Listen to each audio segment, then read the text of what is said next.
이 무디라는 이 목사님으로부터 빌리그램이라는 목사님까지 이르는 데에는 많은 사람들이 필요하지 않았습니다. 한 사람이었습니다. 하나님께서는 그 한 사람을 통해서 세계에 굵직굵직한 사람들을 만들어내셨고, 또 그리고 무엇보다도 그 한 사람을 통해서 많은 사람들이 하나님 앞으로 돌아오는 귀한 역사들을 이루어 가셨습니다. 그 전에 성경은 고린도전서 15장 21절에서 이렇게 이야기합니다. 사망이 한 사람으로 말미암았으니 죽은 자의 부활도 한 사람으로 말미암는도다 라고 말합니다. 죄가 이 땅에 들어온 것도 한 사람이고요, 구원의 문을 여는 이 역시 한 사람, 바로 예수 그리스도이심을 말씀하고 있는 것이죠. 뿐만 아니라 창세기 12장 2절에서는 하나님께서 한 사람 아브라함에게 말씀하시기를 내가 너로 큰 민족을 이루어 내게 복을 주어 네 이름을 창대케 하리니 너는 복이 될지라 라고 그렇게 이야기합니다. 내가 너로 큰 민족을 이루어 라고 이야기합니다. 하나님께서는 그 가족을 모아놓고 그들에게 너희 가족으로부터 라고 이야기하지 않고 있다는 거예요. 아브라함에게 가셔서 너로 큰 민족을 이루겠다라고 그렇게 이야기합니다. 그 한 사람으로부터 시작되고 있는 그리스도의 역사를 우리 하나님은 말씀하고 있는 것이죠. 하나님께서 그 일들을 이루시는 데에는 많은 사람이 필요하지 않았습니다. 한 사람이었습니다. 또 창세기 37장에서는 야곱의 자식들이 그렇게 많이 있었음에도 불구하고 이스라엘과 애굽을 살리는 일에 단 한 사람 요셉을 사용하셨습니다. 사무엘상 17장에서는 하나님의 군대를 모욕하는 그 블레셋 사람으로부터 이스라엘을 구원하기 위해서 역시 단 한 사람 다윗을 들어 사용하셨습니다. 성경은 말씀합니다. 사무엘상 14장 6절에서 여호와의 구원은 사람이 많고 적음에 달려있지 아니하였느니라 라고 말합니다. 여러분, 성경의 역사는 한 사람이었습니다. 오늘 이 시대를 이끌어가는 것도 여러 사람이 필요하지 않습니다. 한 사람입니다. 여러분, 각 나라에 수장이 여럿인 나라가 있나요? 어느 나라가 대통령을 둘씩 뽑고 셋씩 뽑는 나라가 있습니까? 그 나라의 수장은 한 사람입니다. 그 한 사람의 계획으로 인하여서 결국은 그 나라가 운영되어집니다. 물론 그 밑에는 많은 참모들이 있고 또 많은 국회의원들이나 많은 도움의 손길들이 있고 기업이 있고 또 국민들이 있지만, 그러나 그 나라를 좌지우지하고 그 나라의 대표성을 띠는 사람은 한 사람이면 족합니다.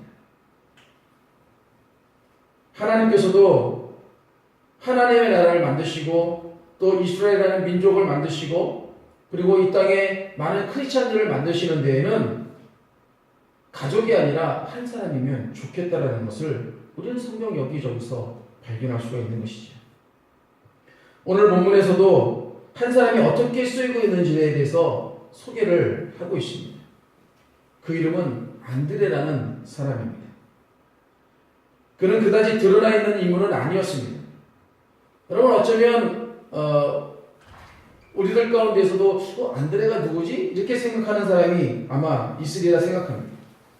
사실 이 안드레는 일찍이 세례 요한의 제자 중에 한 사람이었지만 예수님께서 광야 시험을 이기신 후에 예수님을 따름으로 말미암아서 최초의 인류 역사상 최초의 그리스도인이 되는 그러한 사람이기도 합니다. 예수님의 제자라고 한다면 보통 우리가 생각나는 사람들이 누가 있습니까? 제일 먼저 베드로, 요한, 야고보, 그리고 기억하고 싶진 않지만 가룟 유다가 아마 제일 먼저 생각이 날 것입니다.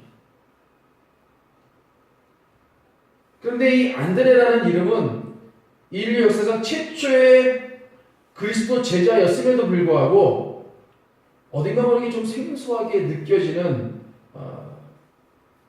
잘 우리 삶 가운데 인식되어지지 못하는 그러한 인물이었습니다.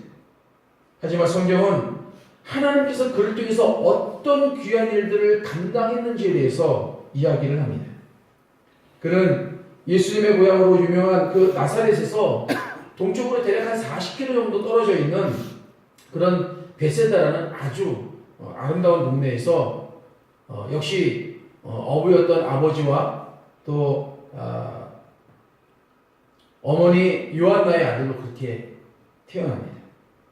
이름의 뜻은 남자다움 또는 용감한 그런 뜻을 가지고 있지만 자기의 그 형의 그늘에 늘 가려져 있어서 늘 뒷전에서 혼자 힘써 일했던 그런 사람이었습니다.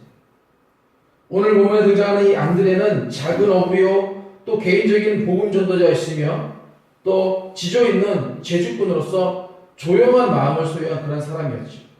그리고 무엇보다 신중하고 차분하며 견실하고 온건한 마음을 지닌 사람이었고 또 진리를 갈망함으로 인해서 세례 요한의 소개로 만난 그 예수님을 겸손하게 따랐던 그런 사람이었습니다.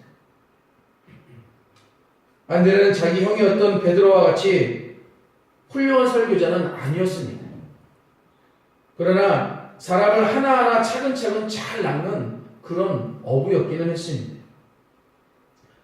그런 사람을 주님께로 소개하는 그 일을 너무도 잘해서 그의 별명이 전도자 또는 소개자라는 그런 별명을 받기도 했던 사람이 바로 안드레였습니다.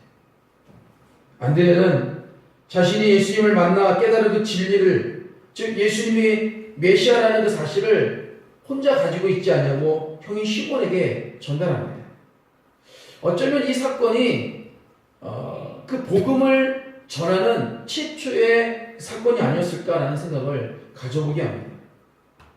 안드레는 메시아 예수를 만난 그 감격과 기쁨을 자기 혼자 가슴속에 묻어두는 그러한 옹졸한 사람은 아니었어요. 그는 자기의 형제인 그 시몬을 찾아서 본문 말씀에서처럼 우리가 메시아를 만났다 하고 데리고 예수께로 오니 예수님에게 인도하는 자였어요. 복음을 전하는 것으로 만족한 것이 아니라 예수님에게로까지 인도하는 그 섬세한 마음을 가진 사람이 바로 안드레였다는 거예요. 어느 사업가가 레스토랑을 지나가다가 유리창에 얼굴을 바짝 갖다 대고 열심히 들여다보고 있는 한 거지 소녀를 이제 발견하게 됩니다. 그리고 이 신사는 그에게 다가가서 이렇게 이야기합니다. 얘야, 배고프니? 소녀는 수줍은 듯이 그렇다고 이렇게 대답을 했겠죠. 그래서 그는 그 소년을 데리고 식당 안으로 이제 들어가서 음식을 넉넉하게 주문을 시켜놓고 이제 맛있게 먹기를 기다리고 있었습니다. 그런데 그 소녀는 어찌된 일인지 전혀 숟가락을 뜨지 않냐고 음식을 먹지 않는 거예요. 그러면서 계속해서 창문으로 보여지는 그 밖을 응시하면서 쳐다보는 것이었습니다.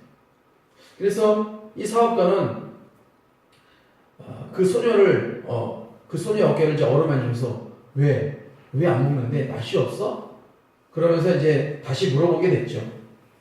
근데 이때 뜻밖의 그 소녀는 사업가에게 이렇게 이야기를 하는 것입니다. 그 창밖을 쳐다보면서 지금 저 창을 통해서 서 있는 저 아이가 바로 제 동생입니다. 라고 말합니다. 사업가는 창밖의 소녀도 데리고 오라고 해서 두 소녀를 이제 풍성하게 음식을 차려주고 맛있게 먹게 했다라는 그런 예가 있습니다. 이 이야기에서 저와 여러분들이 생각해 볼 수 있는 한 가지 교훈이 있다면 아직도 믿음 밖에 서 있는 그 가족들을 이와 같이 복음의 축제에 초대할 수 있는 그런 마음이 우리 가운데에 있어야 되겠다라는 것입니다. 그리고 안드레는 이러한 사람이었다라는 것입니다. 비록 안드레라는 이름은 성경에서 고작 절수로는 12번 정도 나오고 또 사건별로는 한 5번 정도가 등장하게 되는 그러한 조연에 불과하지만 그의 역할은 우리가 너무도 잘 아는 두 사건과 연결되어서 등장합니다. 첫 번째는 앞에서 언급했던 자신의 형제 시몬에게 이제 예수님을 소개하고 예수님에게 인도하는 그 사건이었고, 두 번째는 예수님의 말씀을 들으려고 모인 이들이 많이 있었는데 이제 그 배고픔을 이제 모여든 그 사람들에게 이제 배고픈 것을 염려했던 그 제자들에게 너희가 먹을 것을 주라 하고 그렇게 예수님이 이제 말씀을 하게 됐죠. 그럴 때 비록 한 아이가 가지고 있는 보리떡 5개와 물고기 2마리밖에 없었지만 그것을 예수님에게 가지고 오는 믿음을 보였던 사람이 바로 안드레였다는 겁니다. 같이 믿음을 싹트었던 그 빌립에게 예수님께서 물었을 때에는 그 빌립이 뭐라고 이야기를 한 줄 아십니까? 이들에게 우리가 줄 수 있는 것이 없다라고 그렇게 이야기했던 사람이 빌립이었습니다. 오히려 머리가 빨리빨리 움직여가지고 셈을 잘하는 그 빌립은 200데나리온이나 필요합니다 라고 그렇게 이야기했던 사람이 바로 이 빌립이었죠. 그러나 함께했던 이 안드레는 그 사람들에게 200데나리온이라는 큰 돈과 먹을 것이 필요했다는 것을 모르는 것은 아니었지만 그러나 자기 눈에 보였던 그 물고기 2마리와 보리떡 5개는 이것을 가지고 예수님에게 가지고 왔을 때 예수님이 어떻게 무엇인가를 할 수 있을까라는 그 믿음을 가졌던 사람이 바로 이 베드로 아니 안드레였다라는 것입니다. 그 사건이 오병이어라는 그 기적을 일으켰던 사건이지 않습니까? 사실 이 오병이어라는 것을 우리가 잘 기억을 하고 있지만 그 오병이어의 중심 가운데 한 사람 안드레가 있었다는 것들을 우리가 기억하지 못합니다. 이 오병이어라는 사건은 모든 복음서에 다 등장합니다. 하지만 그 중심에 안드레가 있다는 기록은 제가 앞으로 읽어드릴 이 요한복음에만 기록되어 있기 때문에 어쩌면 우리가 잘 기억하지 못하는 그런 인물인지도 모르겠습니다. 요한복음 6장 5절로 10절입니다. 예수께서 눈을 들어 큰 무리가 자기에게로 오는 것을 보시고 빌립에게 이르시되 우리가 어디서 떡을 사서 이 사람들을 먹이겠느냐 하시니 이렇게 말씀하심은 친히 어떻게 하실지를 아시고 빌립을 시험하고자 하십니다. 빌립이 대답하되 각 사람으로 조금씩 받게 할지라도 200데나리온의 떡이 부족하니이다.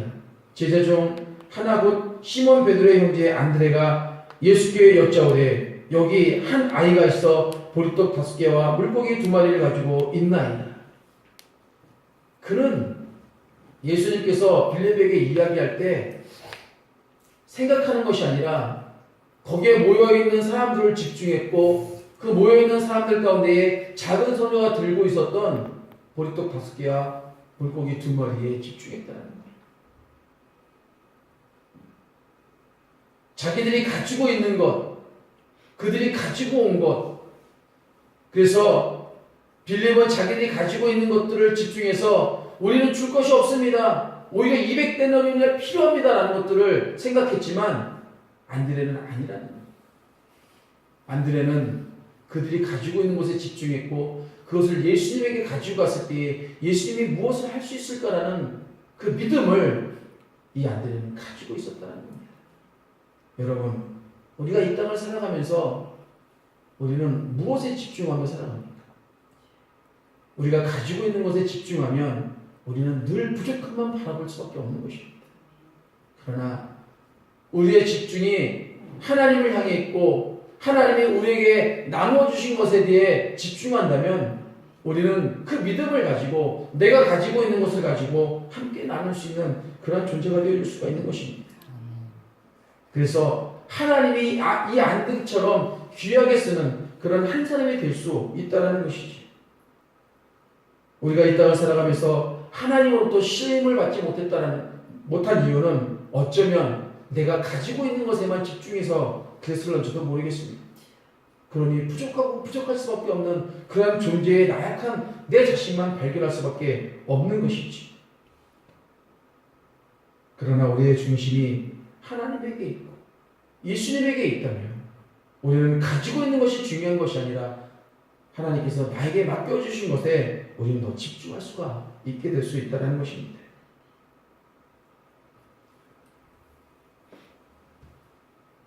그리고 이 안드레는 예수님에게 이렇게 이야기합니다. 그러나 그것이 이 많은 사람에게 얼마나 되겠사옵나이까.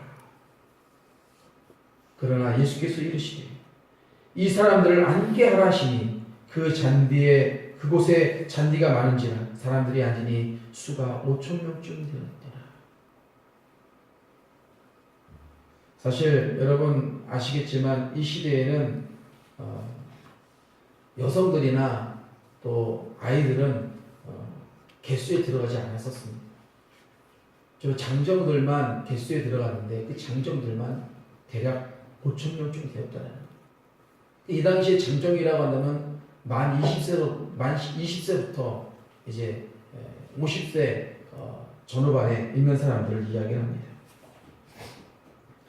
그러니 거기에 모여 있는 사람이 이들만이었겠습니까? 노인들도 있었을 것이고요. 또 이 소녀가 보리떡 5개와 물고기 2마리를 가지고 왔다라는 것으로 볼 때 이 소년과 같은 그런 어린 아이들도 있었을 거라는 겁니다. 그리고 이 어린 아이들이 혼자 왔겠습니까? 이 어린 아이들이 왔다라는 것은 부모의 손을 잡고 왔다라는 것인데 그렇다면 거기에 여자들도 있었을 거라는 것입니다. 그러면 모르긴 몰라도 한 2만 명쯤 모여 있지는 않았을까요? 2만 명 이상이 거기에 모여서 아마 예수님의 말씀을 들으려고 모였을 거라는 것입니다. 그런데 우리가 잘 아는 것처럼 이 안드레의 이 자그마한 믿음 하나로 인하여서 거기에 모여들었던 5,000명이 먹고도 남은 12광줄의 큰 풍성함이 있었다는 것을 우리는 성경을 통해서 알 수가 있지 않습니까? 어떻게 했을 때라는 것입니까? 한 사람이 예수님에게 향한 그 믿음으로 말미암아 일어난 사건이었다는 겁니다. 많이 먹고 많이 남긴 것이 중요한 것이 아니라 한 사람의 믿음이 그 기적을 이루었다는 사실을 여러분 기억하시기 바랍니다. 안드레였어요. 안드레 한 사람이었어요. 거기에 안드레만 있었겠습니까? 아니요. 거기에 예수님의 제자들이 여럿 있었어요. 빌립도 있었고요. 또 많은 예수님의 제자들이 있었어요. 그런데 그 많은 제자들이 아니라 안드레 한 사람이었었어요. 그 안드레 한 사람의 믿음이 그와 같은 큰 기적을 불러일으켰다는 사실을 기억하시길 바랍니다. 여러분, 오늘 이 시대에 그 한 사람이 저와 여러분들이 되기를 소망합니다. 우리 교회가 되기를 소망합니다. 눈으로 바라보면 너무도 연약하지. 그러나 이것은 연약함이 아니라 하나님께서 우리에게 모이라 말씀하신 하나님의 또 다른 시험인지도 모르겠습니다. 우리가 이것들을 잘 극복하고 인내한다면 하나님은 오병이어와 같은 크나큰 기적을 오늘 우리들을 통해서 이루어 주실 줄 믿습니다. 안드레의 이 믿음은 단순한 믿음이 아니었던 것입니다. 이 믿음은 예수님을 의지하는 믿음이었고 예수님께서 무엇인가 하실 수 있을 거라는 그 믿음이었다는 것입니다. 예수님을 신뢰하는 믿음이었다는 것입니다. 예수님을 의지하는 믿음이었다는 거예요.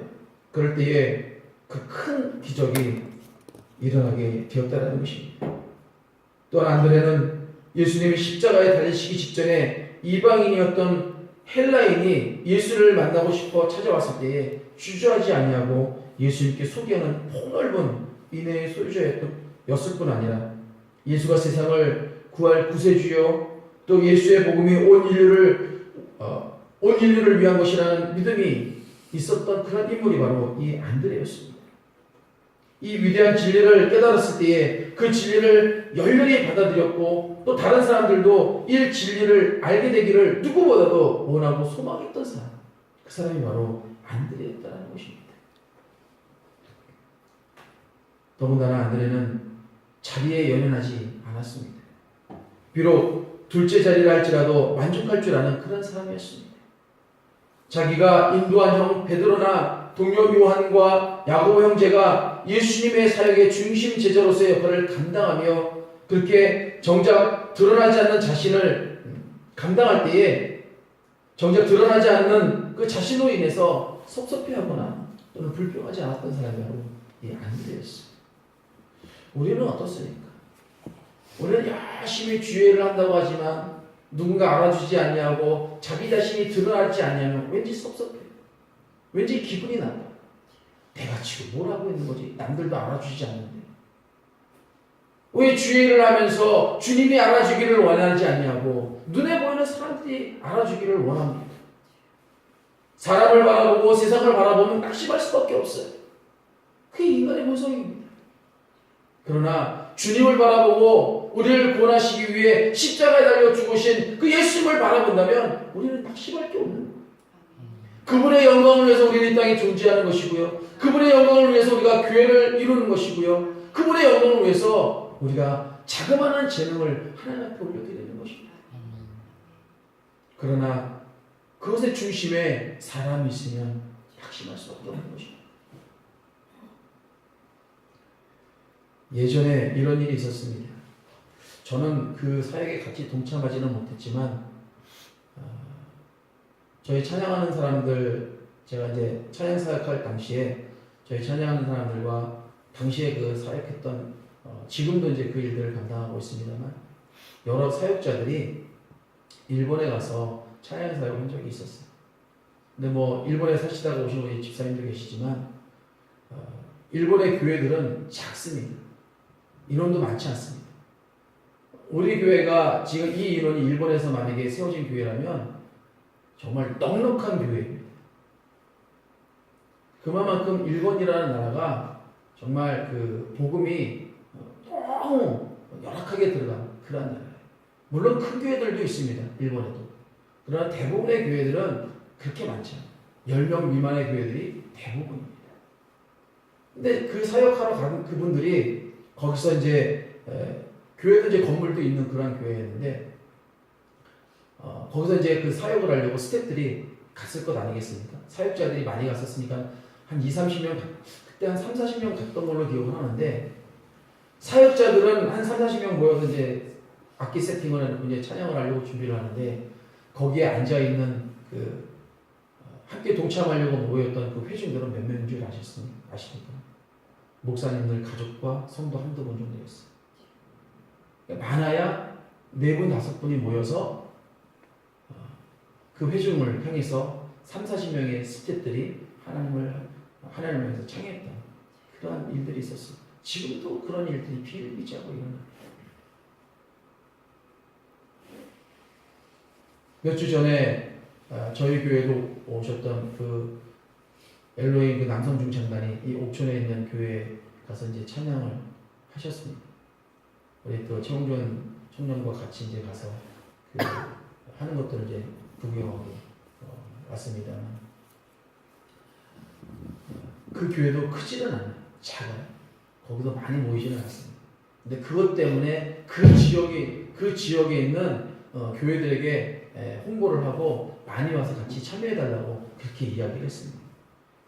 그런데 그 교회에 모여있는 인원이 한 56명, 62명 정도 이렇게 모였다고 이야기합니다. 그 교회가 세워진 이래 그렇게 많은 사람들이 거기에 모여본 역사가 없다라는 거예요. 여러분, 우리가 하나님에게 집중하고 하나님의 영광을 위해서 우리가 가지고 있는 자그마한 재능을 사용한다면 하나님은 그것을 통해서 많은 역사들을 이루어 가십니다.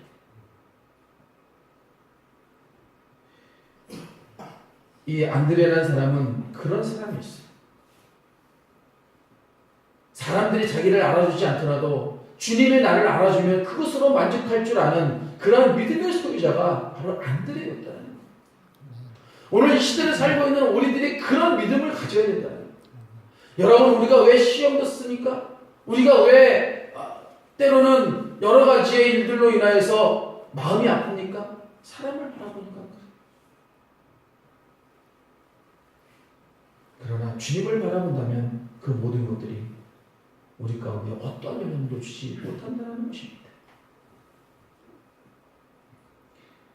이 안드레는 앞에서도 언급했듯이 예수님의 첫 번째 제자로서 그 위치와 지혜를 충분히 내세울 만한 그러한 사람이었지만 오히려 한 걸음 물러나서 그저 주님께서 자신을 생각해 주시는 것만으로도 감사하며 만족하고